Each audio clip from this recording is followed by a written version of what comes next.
నమస్తే తెలంగాణలో కూడా మెయిన్ ఎడిషన్లో ఎటువంటి వార్తా విశేషాలు ఉన్నాయో కూడా తెలుసుకుందాము. సో ఇక్కడ కూడా మెయిన్ ఎడిషన్లో పెద్ద వార్త అయితే మనకి రాసింది 10,000 కోట్ల భారీ కుంభకోణం అంటూ. అంటే ఇక్కడ ఆంధ్రజ్యోతిలో మన ఈనాడులో చిన్న చిన్న అక్షరాలతోటే మనకు కనిపించింది, కానీ ఇక్కడ నమస్తే తెలంగాణలో మాత్రం మొత్తానికి అదే మెయిన్ వార్తలాగా మనకి ఇచ్చేశారు. ఇక్కడ కంచగచ్చబౌలి భూముల్లో దేశంలోని అతిపెద్ద ఆర్థిక మోసం తెరలేపిన రేవంత్ సర్కార్, సహకరించిన బీజేపీ అంటూ కేటీఆర్ గారు మనకి ఘాటు వ్యాఖ్యలే చేస్తున్నారు. ఆధారాలతో బయటపెట్టిన కేటీఆర్ అంటూ కూడా రాసుకువచ్చారు. తనని కాని 400 ఎకరాలను తనాఖా పెట్టిన టీజీఐఏసీ యాజమాన్య హక్కులు లేకుండానే 10,000 కోట్ల రుణం ఇప్పించినందుకు దళారీ సంస్థకు 169 కోట్ల లంచం. నిబంధనలన్నీ ఉల్లంఘించి కాంగ్రెస్ సర్కార్ భూతంత్రం. అటవీ భూములను అమ్మడం చెల్లదని తెలిసి కూడా అడ్డదారిలో అమ్మారంటూ సంచలన వ్యాఖ్యలు చేస్తున్నారు. భూమి విలువ నిర్ధారించడంలోనే అసలు మతలబులు ఉన్నాయంటూ ఉంటున్నారు. ఇక చక్రం తిప్పిన బీజేపీ ఎంపీకి అనుచిత లబ్ధికి ఏర్పాటు. హెచ్సియు లాగానే హెచ్ఎండిఏ భూములపైన అదే స్కెచ్ వేశారంటున్నారు.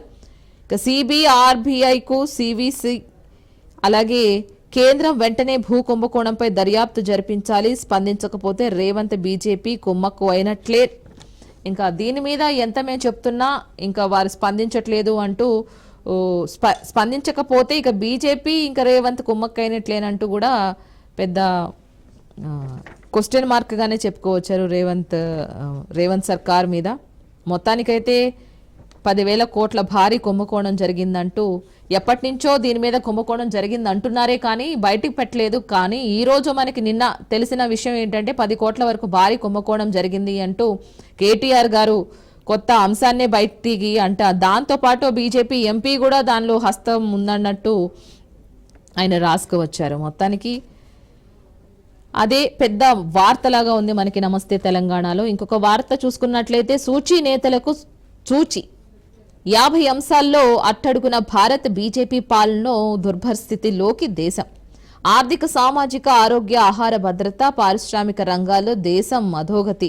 ద్రవ్యోల్బణం, నిరుద్యోగిత, ఉత్పాదక, పౌర స్వేచ్ఛ సూచీల్లో అధఃపాతాళానికి వెళ్ళిపోయింది అంటూ రాసుకువచ్చారు. కుండ బద్దలు కొట్టిన చాట్బాట్ గ్రోక్. సో బీజేపీ పాలనలో దేశం అధోగతి పాలైందంటూ రాసుకువచ్చారు. 50 సూచీల్లో భారత్ అట్టడుగున నిలిచిందంటూ రాసుకువచ్చారు.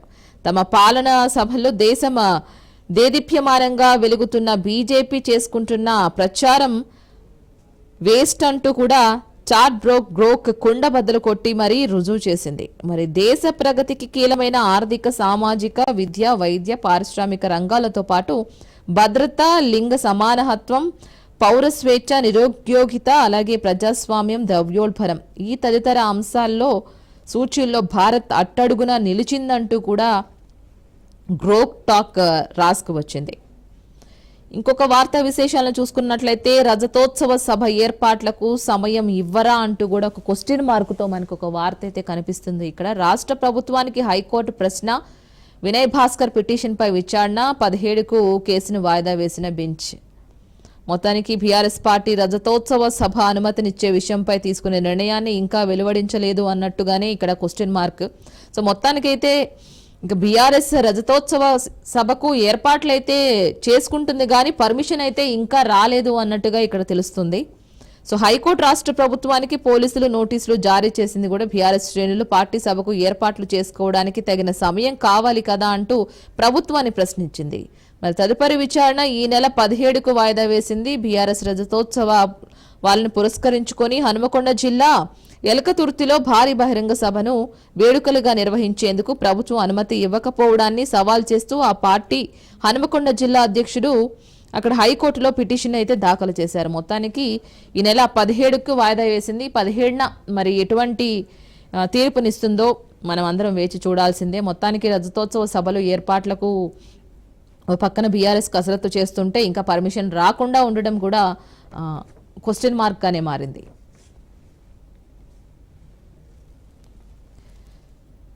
సో ఇంకొక వార్త చూసుకున్నట్లయితే ఇక్కడ విద్యుత్ డైరెక్టర్ల ఎంపికలో గోల్మాల్.